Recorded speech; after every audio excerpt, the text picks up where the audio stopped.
ऑपरेशनला गेले त्यानंतर मला काहीच आठवत नाही आणि मी 4-5 दिवस बेशुद्ध अवस्थेत होते। त्यानंतर मला व्हेंटिलेटरवर वगैरे ठेवण्यात आलं आणि त्यानंतर काय घडलं मला काहीच आठवत नाही। माझ्या डोक्याला ताण पडतो, मला अधूनमधून चक्र येते, माझा तोल जातो।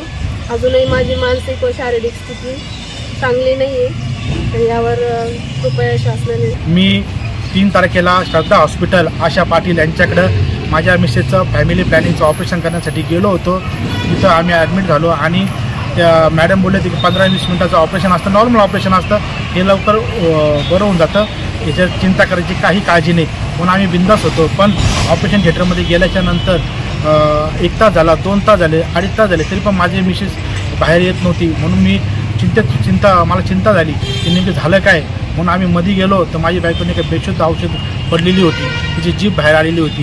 जेव्हा आम्ही डॉक्टरला विचारलं तर डॉक्टर म्हणतात की हिला अटॅक येऊन गेला किंवा हृदय बंद झालेलं असं त्यांचं म्हणणं होतं। हृदय बंद व्हायचं कारण आम्ही त्यांना विचारलं तर ते म्हणे आम्ही तिला भूल चढत नव्हते म्हणून आम्ही तिला भूल थोडी जास्त प्रमाणात दिल्यामुळे तिचं हृदय बंद पडलेलं आहे। तर मी त्यांना म्हटलं काही करा, मला हे पेशंट इथे ठेवायचं नाही, मला मालेगावला घेऊन जायचं, कारण की पेशंट आमचं पूर्ण कोमात गेलेलं होतं। मग आम्ही पेशंटला उचललं, मालेगावला घेऊन गेलो।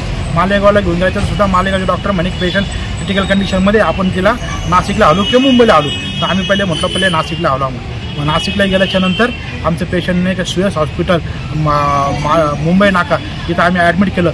आमच्या पेशंटला व्हेंटिलेटरवर ठेवण्यात आलं।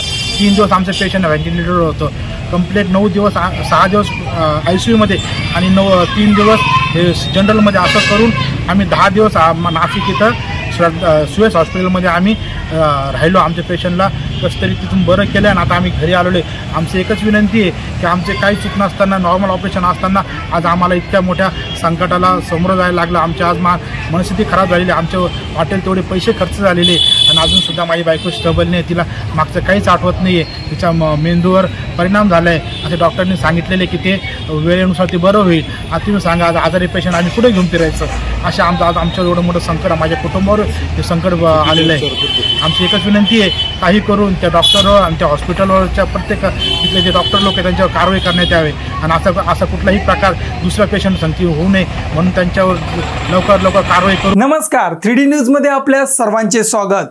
3D न्यूज आता संपूर्ण महाराष्ट्रभर 3D न्यूजमध्ये प्रतिनिधी नेमणूक चालू आहे। तसेच स्क्रीनवरती दिलेल्या नंबरवरती कॉल करा आणि आमच्या 3D न्यूज चॅनलचे अधिकृत प्रतिनिधी व्हा।